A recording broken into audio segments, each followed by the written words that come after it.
নিজেও আশ্চর্য হয়ে গেল।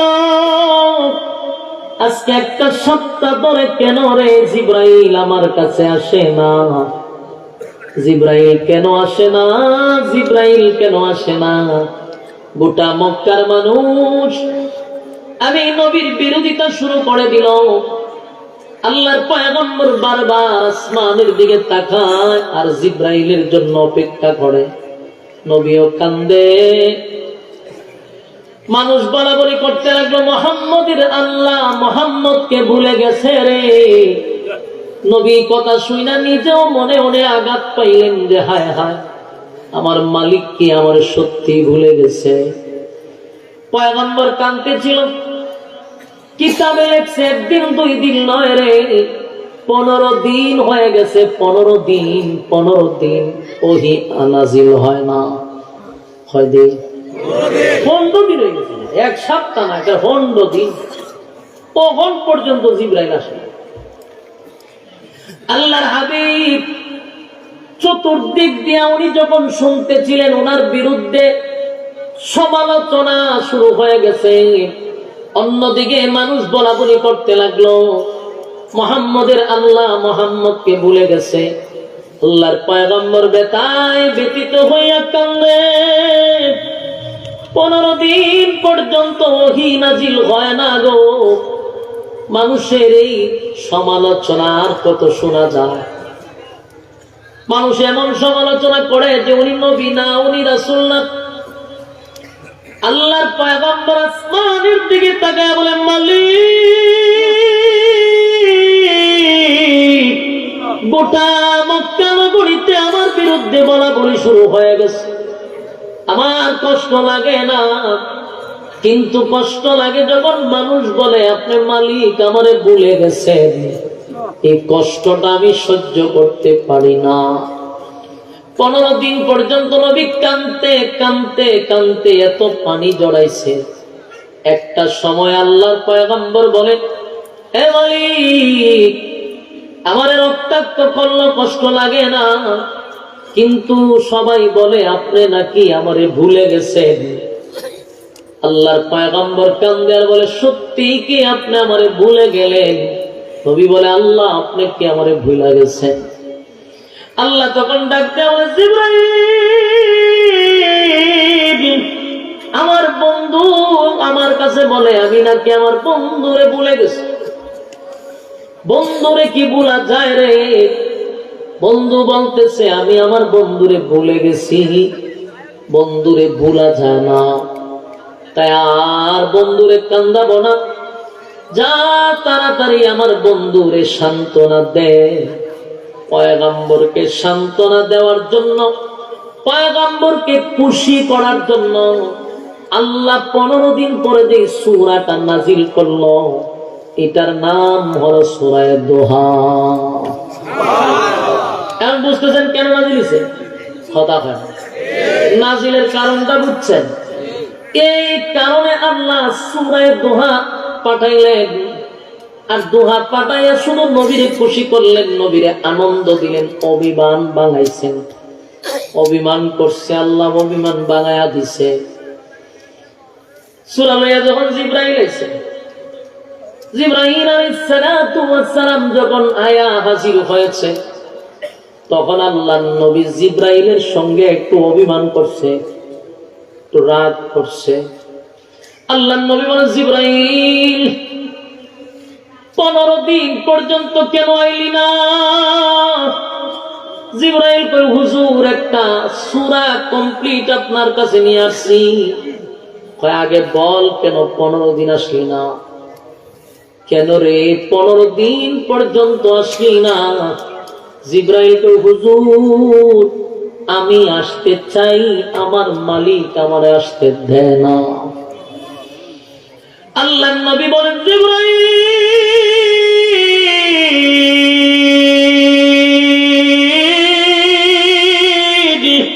আমার মালিক কেন আসতে দেয় না রে? আমার মালিক কি সত্যি আমার প্রতি রাগ করছে? আমার মালিক কি আমার প্রতি অভিমান করছে? অভিমান করছে কেন তোরে আসতে দেয় না? কেন আমার মালিক তোমারে আটকায় রাখলো? জিবরাইল হুজুর 15 দিন আগে আপনার কাছে মক্কার মানুষ আসছিল 3টা প্রশ্নের জন্য, আপনি তাদেরকে বলছেন আগামী কালকে জানাবেন। এই কথাটা আল্লাহর কাছে পছন্দ হয় নাই। এই মোহনপুরের বাইরে ভালো করে কথাগুলি দিলের কান লাগায় শুনেন এবং অন্তরের ভিতরে গেঁথে রাখেন। আল্লাহর নবী 15 দিন পর্যন্ত কানল। কেন কানল? এর একটা কারণ হলো 3টা প্রশ্নের জন্য যখন তারা আসছে, নবী বলছে আগামী কালকে বলবো। হুজুর আগামী কালকে বলবেন, এই কথাটা আল্লাহ পছন্দ করে নাই, আমার মালিকের কাছে পছন্দ হয় নাই গো। কারণ আপনি মাঝখানে ইনশাআল্লাহ বলেন নাই, ইনশাআল্লাহ বলেন নাই। ইনশাআল্লাহ না বলার কারণে আমার মালিক অপছন্দ করছে। সুবহানাল্লাহ। এক ইনশাআল্লাহ না বলার কারণে নবী কানলো কতদিন? 15 দিন নবীরে কান্দাইছে। আর কত সমালোচনা নবীর বিরুদ্ধে, কত তহমত, কত অভিযোগ 15 দিন পর্যন্ত একটা ইনশাআল্লাহ না বলার কারণে। এই মোহনপুরের বাইরে বলুন ইনশাআল্লাহ ভুলা যাইব? ওই কথা বল না দি, ইনশাআল্লাহ কি ভুলবেন?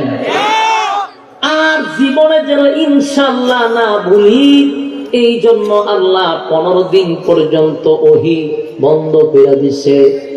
নবী 15 দিন কানল এক ইনশাআল্লাহ না বলার কারণে। এই জন্য আমাদের উচিত হলো আমরা যে কোনো কাজ করব আমরা বলবো ইনশাআল্লাহ। কথা হয় না? বলবেন না আপনারা? আগামীকালকে ঢাকা যাব ইনশাআল্লাহ। আমি আগামীকালকে বিবাহ করব, মাঝখানে কি ইনশাআল্লাহ।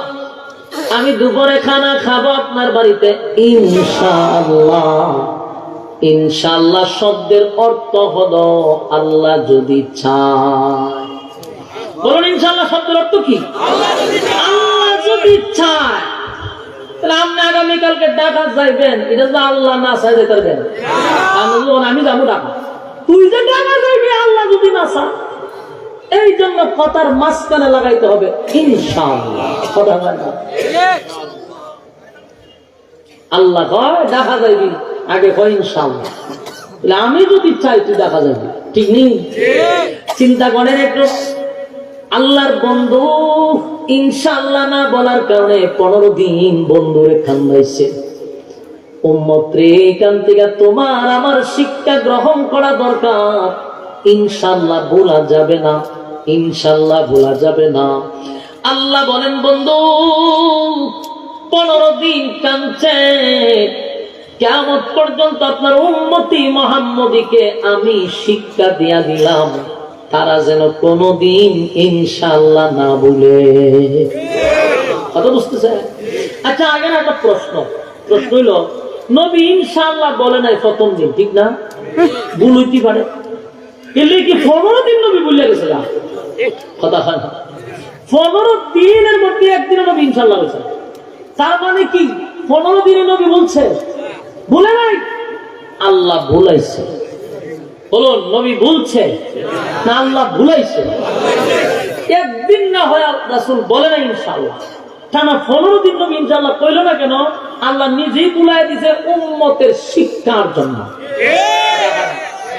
আল্লাহ উম্মত শিক্ষা যা, জীবন ইনশাআল্লাহ বলিস। আপনারাও যেন জীবনে ইনশাআল্লাহ না বলেন। আল্লাহ এটা 15 দিন ওহী বন্ধ কইরা উম্মতকে শিক্ষা দিয়েছে। 15 দিন ভিতরে কত কান্না নবী কাঁদছে। একটা পর্যায়ে নবী যখন বলতে লাগলো, আল্লাহ আপনি কি আমারে ভুলাই গেলেন, তখন আল্লাহ সূরা দুহা নাযিল করছে যে বন্ধু আমারে বলতেছে আমি ভুলে গেছি। না বন্ধু, আমি বলি না।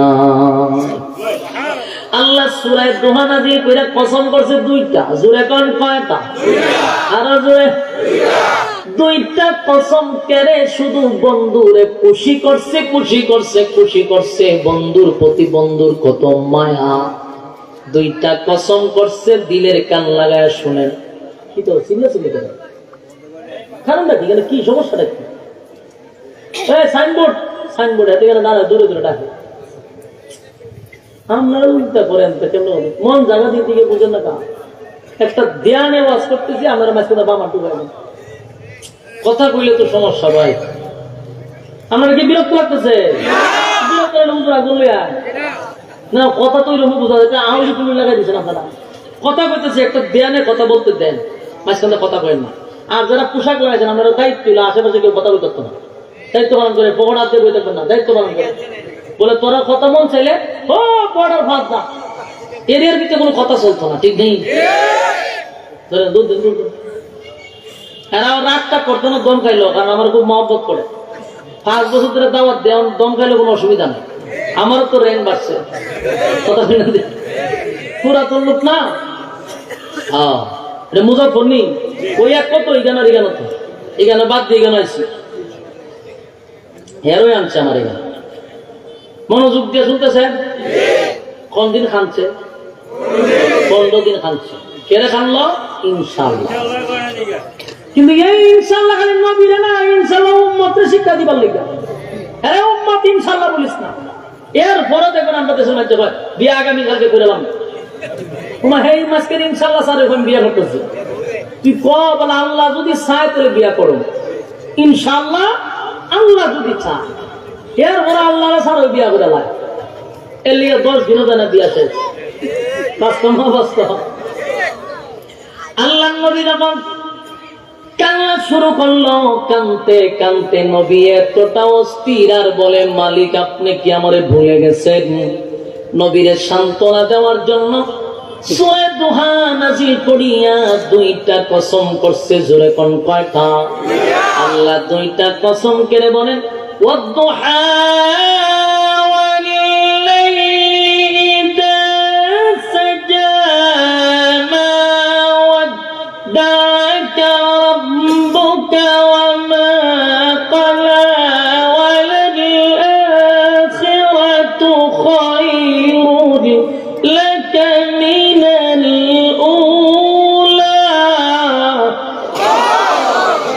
শুরুতেই একটা নয় 2টা কসম। কয়টা? ওয়াদ-দুহা একটা কসম, ওয়াল-লাইলি ইযা সাজা এখানে আরেকটা কসম। ওয়াদ-দুহা দিনের আলোর কসম, ওয়াল-লাইলি ইযা সাজা রাতের অন্ধকারের কসম। ওয়াদ-দুহা দিনের আলোর কসম কোন সময়? যেই সময় মানুষ চাষতের নামাজ পড়ে, 11টার সময়, 10টার সময়, ওই সময়ের রুদ্রের কসম, আলোর কসম। ওয়াদ-দুহা দিনের আলোর কসম, ওয়াল-লাইলি ইযা সাজা রাতের অন্ধকারের কসম। যেই সময় মানুষ ঘুমিয়ে যায় নিঝুম রাত্রিতে, ওই রাতের অন্ধকারের কসম করে আল্লাহ। এই যুবক ভাইরা 2টা কসম করে দিলাম, ওয়াদ-দুহা ওয়াল-লাইলি ইযা সাজা 2টা কসম। একটা হলো দিনের আলোর কসম, একটা হলো রাতের অন্ধকারের কসম। 2টা কসম করে এরপর তাফসীর কারকরা বলেন ওয়াদ-দুহার আরেকটা ব্যাখ্যা আছে। আরেকটা ব্যাখ্যা হলো আল্লাহ বলেন ওয়াদ-দুহা নবী আপনার সুন্দর চেহারার কসম। এই যুবক ভাইরা, দিলের কান লাগায় শুনে, আমার মালিকের কত মায়া। বন্ধুর চেহারার কসম করছে গো, বন্ধুর চেহারার কসম, বন্ধুর চেহারার কসম। ওয়াদ-দুহা বন্ধু আপনার সুন্দর চেহারার কসম, বন্ধুর চেহারাটা নিয়ে কসম করছে আল্লাহ। ওয়াল-লাইলি ইযা সাজা তার আরেকটা ব্যাখ্যা হলো বন্ধু আপনার কালো চুলের কসম। আল্লাহ কয় আপনার সুন্দর চেহারার কসম, আল্লাহ কয় আপনার কালো চুলের কসম, কালো চুলের কসম, কালো চুলের কসম। যুবক ভাইরা, আমার নবীর চেহারার কত দাম, চেহারার কসম করে আল্লাহ। আমার নবীর চুল কত সুন্দর, আল্লাহ চুলের কসম করে। 2টা কসম করে আল্লাহ বলেন মা ওয়াদ্দাআকা রাব্বুকা রাব্বুকা ওয়া মা ক্বাদা। আল্লাহ বলেন আপনার আপনাকে বলে নাই গো, আপনার রব আপনাকে বলে নাই, বলে নাই, বলে নাই, বলে নাই, আপনার রব আপনারে বলে নাই। ওগো নবীজি, কেন আপনাকে আমি বলে যাব? দুইটা কসম কেড়ে বলি, আপনার রব আপনার প্রতি অসন্তুষ্ট হয় নাই, আপনার রব আপনাকে বলে যায় নাই। মা ওয়াদ্দাআকা রাব্বুকা ওয়া মা ক্বাদা। মা ওয়াদ্দাআকা রাব্বুকা ওয়া মা ক্বাদা। আপনার রব আপনার প্রতি অসন্তুষ্ট হয় না, আপনার রব আপনারে ভুলে যায় না।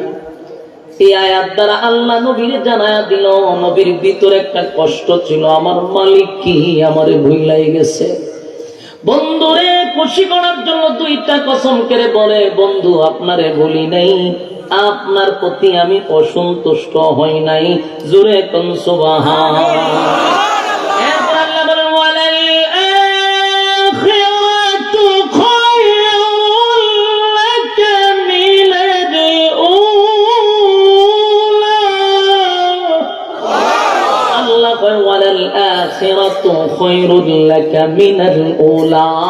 বন্ধু আপনাকে আমি যা দিছি এর থেকে 1000 গুণ বেশি আপনার জন্য পরবর্তীতে বরাদ্দ রাখছি।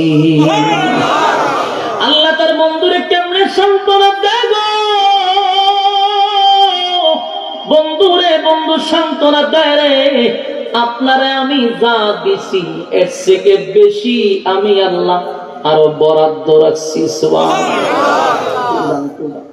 আল্লাহ রাব্বুল আলামিন বলেন, ওয়ালাল আখিরাতু খায়রুল লাকা মিনাল উলা। ওয়ালাল আখিরাতু খায়রুল লাকা মিনাল উলা। এখন আপনারে যা দিছি, তার মানে এটা তাফসীর কারকরা বলেন এটা হয়তো বা দুনিয়ার নিয়ামতের কথা বলছে। ওয়ালাল আখিরাতু খায়রুল লাকা মিনাল উলা, এটা দুনিয়ার নিয়ামত আল্লাহ বুঝাইছেন। আল্লাহ বুঝাইছেন দুনিয়াতে আপনারা যা দিছি এর থেকে বেশি পরকালে আপনার জন্য বরাদ্দ রাখছি। সুবহানাল্লাহ। আমার যুবক ভাইরা, ওয়ালাল আখিরাতু খায়রুল লাকা মিনাল উলা, এই আয়াত দ্বারা অনেক ব্যাখ্যা আছে, শুধু নবীরে বোঝায় নাই, তামাম পৃথিবীর উম্মতি মুহাম্মদের আল্লাহ বুঝাইছেন, বান্দারে দুনিয়াতে আমি তোরে যা দিছি সামান্য সামান্য, যদি তুই আমি আল্লাহর হুকুম আর নবীর তরিকা মেনে জীবন যাপন করতে পারস, এর থেকে 1000 গুণ বেশি বান্দা তোর জন্য পরকালে বরাদ্দ আছে। আল্লাহ বলে,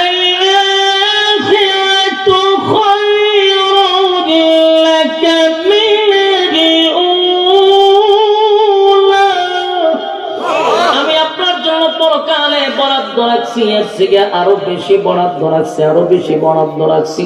বন্ধু টেনশন করার কোনো কারণ নেই, আমি আপনাকে বলি নাই, বলতে পারি না। আল্লাহ রাব্বুল আলামিন এরপরে বলেন, ওয়ালা সাউফা ইউতিকা রাব্বুকা ফাতারদা। আল্লাহ বলেন, সাউফা ইউতিকা রাব্বুকা ফাতারদা। আপনার রব আপনাকে শীঘ্রই, আপনার রব আপনাকে শীঘ্রই খুশি করবে। সুবহানাল্লাহ। খুব অতি তাড়াতাড়ি, খুব শীঘ্রই আপনারে আমি খুশি করব। তাফসীর কারকরা বলেন এটা দিয়া কি বুঝাইলেন? ওয়ালা সাউফা ইউতিকা রাব্বুকা ফাতারদা। এই আয়াত দ্বারা আল্লাহ কি বুঝাইল? এই আয়াত দ্বারা আল্লাহ কি বুঝাইল? ওয়ালা সাউফা ইউতিকা রাব্বুকা ফাতারদা। এই আয়াত দ্বারা আল্লাহ বুঝাইছেন খুব নিশ্চয়ই আপনাকে খুশি করব। আর একটা কারণ হতে পারে মক্কা বিজয়, আর একটা হইতে পারে আরশে আজিমের মেহমান, হয়তো বা নবী। আরেকটা কারণ হতে পারে নবীর অনেকগুলা দাবি ছিল আল্লাহর কাছে, ওই দাবিগুলো আল্লাহ পূরণ করবে খুব শীঘ্রই। এই জন্য আল্লাহ এই আয়াত দ্বারা বোঝায়, ওয়ালা সাউফা ইউতিকা রাব্বুকা ফাতারদা। সুবহানাল্লাহ। আল্লাহ বলেন, পয়গম্বর ওয়ালা সাউফা ইউতিকা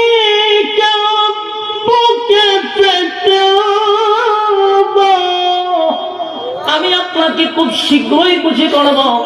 এর একটা কারণ আল্লাহর নবী বলেন, মালিক আপনি বলছেন আমারে খুশি করবেন, কিন্তু আমি আপনাকে জানায়া দেই আমার একটা গুনাহগার উম্মত যদি জাহান্নামের ভিতরে থাকে, আমি নবীরে আপনি খুশি করতে পারবেন না।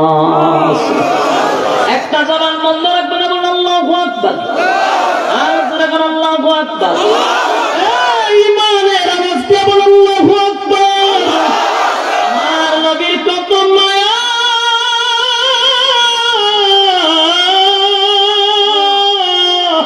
নবীর কত মায়া গো।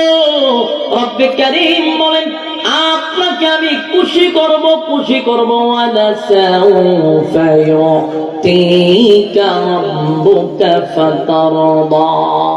আল্লাহর নবী বলেন আমার একটা উম্মত যদি জাহান্নামের ভিতরে থাকে, আপনি মালিক আমারে খুশি করতে পারবেন না। তার মানে কিয়ামতের ময়দানে আল্লাহর কাছে নবী দরখাস্ত করেছিল, আল্লাহ আমার গুনাহগার উম্মতকে আপনি মাফ করে দেন। হয়তোবা এই মঞ্জুর, এই আল্লাহর কাছে যে দরখাস্ত করছিল সেই দরখাস্ত আল্লাহ মঞ্জুর করছে। তাই তো আল্লাহ বলেন ওয়ালা সাউফা ইউতিকা রাব্বুকা ফাতারদা। যুবক ভাইরা, এরপরে রব্বে কারীম পরের আয়াতে বলেন আলাম ইয়াজিদকা ইয়াতীমান ফাআওয়া। এই আয়াতে আল্লাহ বলেন পয়গম্বর আপনি বলেন আমি আপনাকে ভুলে গেছি, আপনি আমার সঙ্গে অভিমান করলেন, আমি আল্লাহ আপনাকে ভুলে গেছি। না বন্ধু না, আলাম ইয়াজিদকা ইয়াতীমান ফাআওয়া। বন্ধু আমি আপনাকে বলি নাই, আপনাকে আমি বলি নাই। আপনি কি এতিম অবস্থায় ছিলেন না? আমি আল্লাহ কি আপনাকে আশ্রয় দেই নাই? আমার নবী এতিম ছিল। আল্লাহ কয় আলাম ইয়াজিদকা ইয়াতীমান ফাআওয়া। আপনি এতিম ছিলেন, আমি আল্লাহ কি তখন আপনারে আশ্রয় দেই নাই গো নবী? ভুলে যদি যাইতাম, যখন আপনি এতিম ছিলেন তখনই ভুলে যাইতাম। না বন্ধু না, আমি আপনারে ভুলি নাই। ভুলা কি আপনারে যায়? আলাম ইয়াজিদকা ইয়াতীমান ফাআওয়া। আপনার এতিম অবস্থায় আমি পেয়ে আপনাকে আশ্রয় দিয়েছি। এরপর আল্লাহ বলেন ওয়াজাদাকা দাল্লান ফাহাদা। রব্বে কারীম বলেন আপনি কি পথ হারা অবস্থায় ছিলেন না? আমি কি আপনাকে পথ দেখাই নাই? এই আয়াতের ব্যাখ্যা হলো যারা এতিম হয়, যাদের মা থাকে না, বাবা থাকে না, দাদা থাকে না, যারা গার্জিয়ান হারা হয়ে যায়, ওই সমস্ত ছেলেগুলা সমাজের মধ্যে দেখা যায় তারা টুকাই হয়, তারা অনাথ, তারা টুকাই হয়, শিশু গ্যাংয়ের সঙ্গে জড়িত থাকে, তারা পথভ্রষ্ট হয়ে যায়, তারা সঠিক পথে আসতে পারে না, গার্জিয়ান না থাকার কারণে। আল্লাহ বলে বন্ধু আপনার মা ছিল না, আপনার বাবা ছিল না, আত্মীয় স্বজন কেউ ছিল না। ওয়াজাদাকা দাল্লান ফাহাদা। আমি আপনাকে পথ হারা অবস্থায় পেয়েছিলাম, আমি আল্লাহ আপনাকে পথ দেখায়া দিছি। আমি আপনাকে কখনো বলি নাই গলাপি,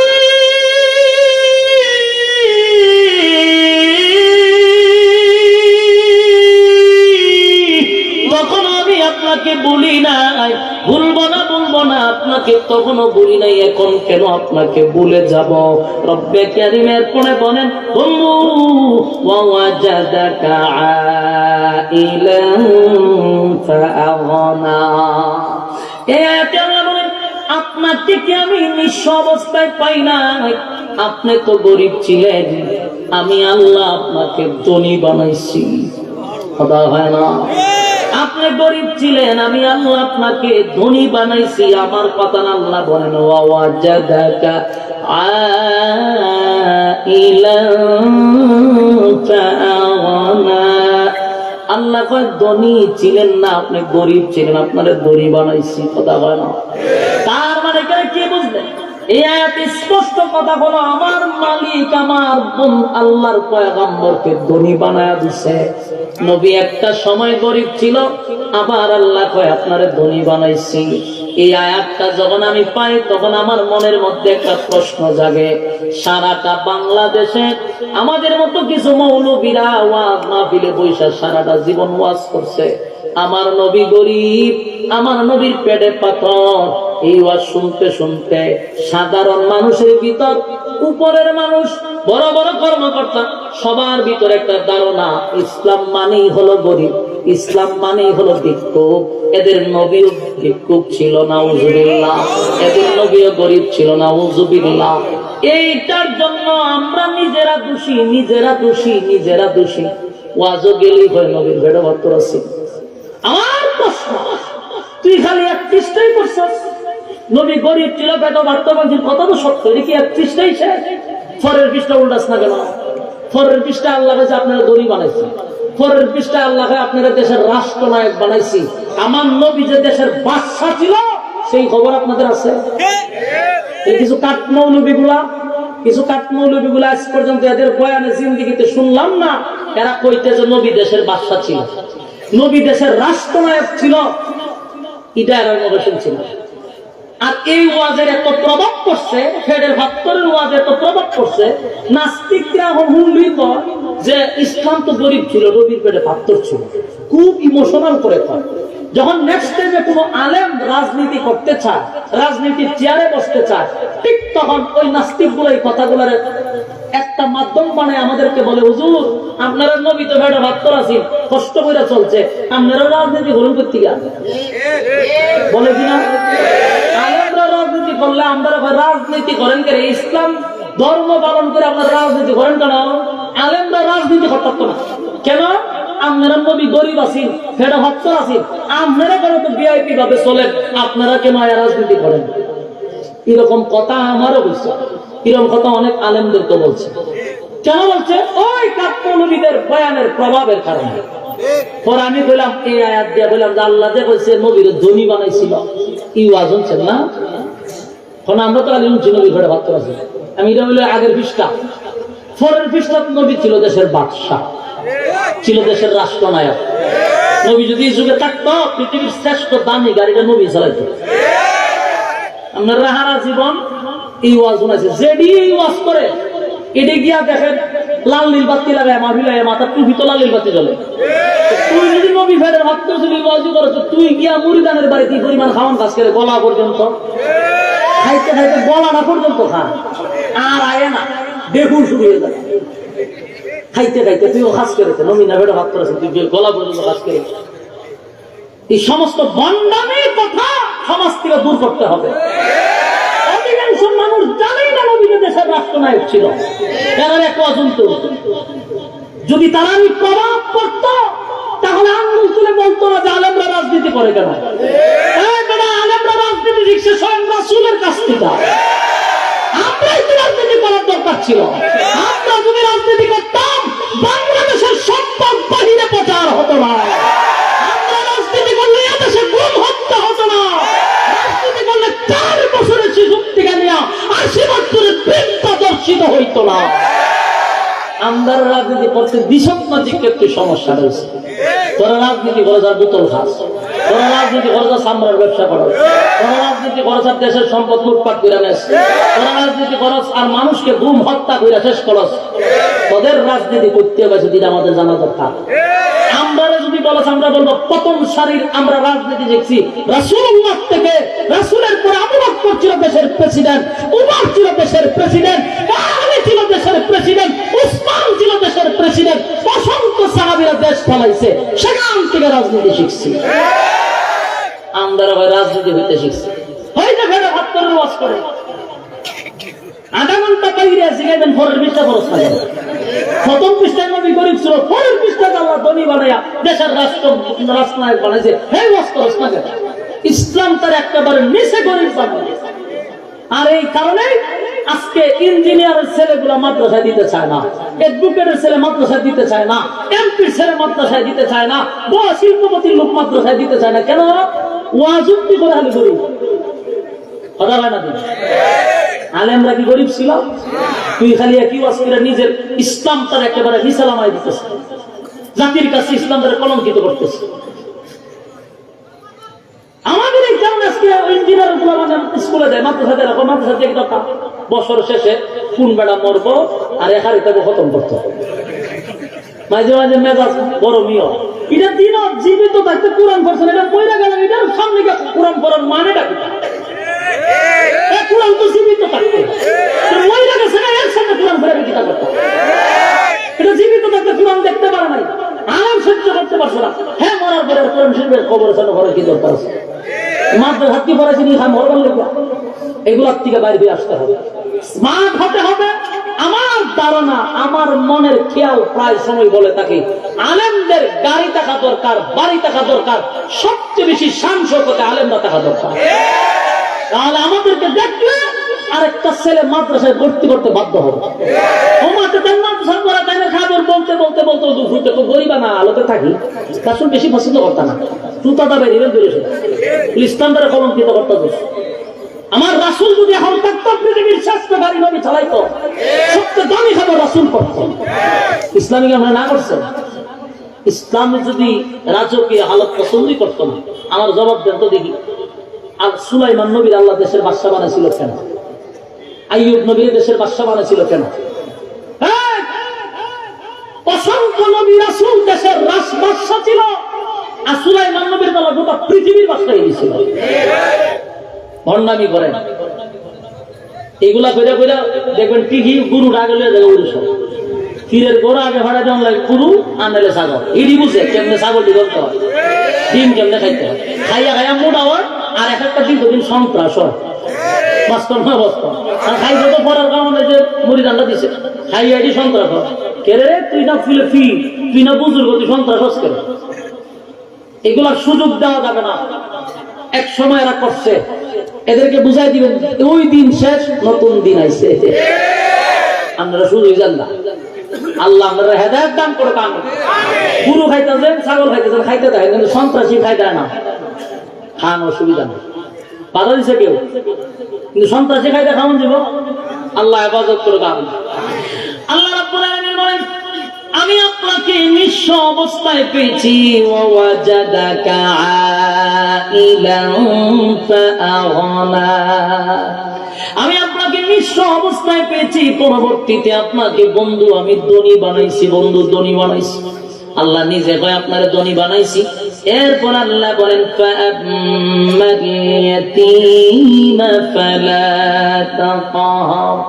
তাই আপনি এতিম যেহেতু নিজেই ছিলেন গো নবী, কোনদিন এতিমের প্রতি আপনি কঠোর হবেন না। এই ওয়াজ কি খালি নবীরই করছেন না, তামাম পৃথিবীর উম্মতি মুহাম্মদীরে করছেন? কথা হয় না, আমাদেরকে করছে। কিয়ামত পর্যন্ত আল্লাহ সবাইকে জানায়া দিল, এতিমদের প্রতি কঠোর হওয়া যাবে না। আমরা এতিমের প্রতি কঠোর হব না। যাদের মা নাই বাবা নাই, তাদের মাথায় যদি হাত বোলায়া দেই, নবী বলেন আমি এতিম। যারা এতিমকে ভালোবাসবেন, কিয়ামতের কঠিন ময়দানে আমি নবীর সঙ্গে তারা জান্নাতের ভিতরে থাকবে। চিৎকার দিয়া কোন সুবহান। এতিমের মাল মেরে খাওয়া যাবে না, এতিমের হক নষ্ট করা যাবে না। আপনার শক্তি আছে, পাওয়ার আছে, এই জন্য একজন দরিদ্র এতিম মানুষের সম্পদ দখল করে নিবেন, তার হক আপনি নষ্ট করবেন না, এমন কাহিনী করা যাবে না। এমনটা ইসলাম আপনাকে দেয় নাই। আল্লাহ বলেন, বন্ধু জানায়া দেন, আপনাকেও আমি জানায়া দেই, আপনি তার উম্মতকে জানায়া দেন, আপনি এতিম ছিলেন, এতিমের প্রতি আপনি কঠোর হবেন না। এতিমের মাল মাইরা খাওয়া যাবে না, এতিমের হক নষ্ট করা যাবে না। এরপর আল্লাহ বলেন, ওয়া আম্মাস সাইলা ফালা তানহার। আর আল্লাহ বলেন, মানুষের সঙ্গে তিরস্কার করা যাবে না। একটা মানুষ, আমি ধনী, আমার পোশাক আশাক ভালো, আমার অবস্থা ভালো, আমার ব্যবসা ভালো, আর একটা মানুষকে তিরস্কার করা যাবে না। তার ব্যবসা নিয়ে করা যাবে না, তার অবস্থান নিয়ে তিরস্কার করা যাবে না। মানুষের প্রতি আপনি ইনসান করতে পারবেন না, আল্লাহ নিষেধ করছে। ইয়াদ থাকবো। এরপরে বলেন, ওয়া আম্মা বিনি'মাতি রাব্বিকা ফাহাদ্দিস। আল্লাহ বলেন, আর নিজের নিয়ামতের উপর, আপনার রব আপনাকে যা দিয়েছে সেই নিয়ামতের উপর আপনার শুকরিয়া আদায় করেন। সুবহানাল্লাহ। আমার যুবক ভাইরা, এই কথা শুধু নবীরে বলে না, তামাম উম্মতিরে মুহাম্মদীরে বলছে গো। আল্লাহ বলেন আপনার রব আপনারা যে নিয়ামত দিয়েছে সেই নিয়ামতের উপর আপনি শুকরিয়া আদায় করেন। তার মানে আপনি আমার আল্লাহ যে নিয়ামত দিয়েছে সেই নিয়ামতের উপর শুকরিয়া আদায় করার দরকার আছে না নাই? আরো জোরে আমি তোরে কত নিয়ামত দিছি, একবার শুধু তোর পা থেকে মাথা পর্যন্ত ভালো করে তাকায়া দেখ আমি আল্লাহ তোরে কত নিয়ামত দিছি। একবার নিজের দিকে তাকায়া দেখ, কত মানুষ রাস্তাঘাটে ভিক্ষা করে, কত মানুষের হাত নাই, কত মানুষের পা নাই, কত মানুষের চক্ষু নাই। আমি আল্লাহ তোরে দুইটা হাত দিলাম গো, দুইটা পা আমি তোরে দিলাম, দুইটা চক্ষু দিলাম। আমি আল্লাহ তোরে এই নিয়ামত যদি না দিতাম মানুষ আমারে আপনারে সম্মান করত না। রাস্তাঘাটে যারা ভিক্ষা করে তাদের সঙ্গে কেউ সেলফি তুলে, কথা হয় না, তাদেরকে নিয়ে কেউ সেলফি তুলে না, তাদেরকে কেউ কফি খাওয়ায় না, তাদের সঙ্গে কেউ বন্ধুত্ব করে না। মাঝে মধ্যে তাদের দিকে তাকায় বলবেন মালিক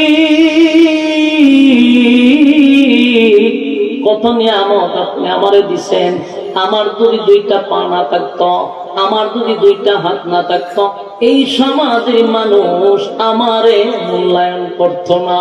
ঠিক বন্ধু, তাই আপনাকে বললাম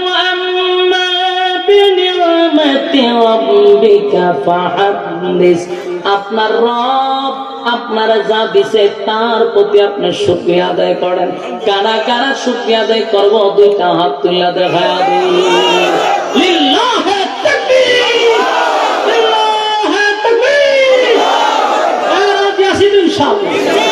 আল্লাহ আমাদের মানার বুঝার তৌফিক দান করুন সকলে বলে আমিন।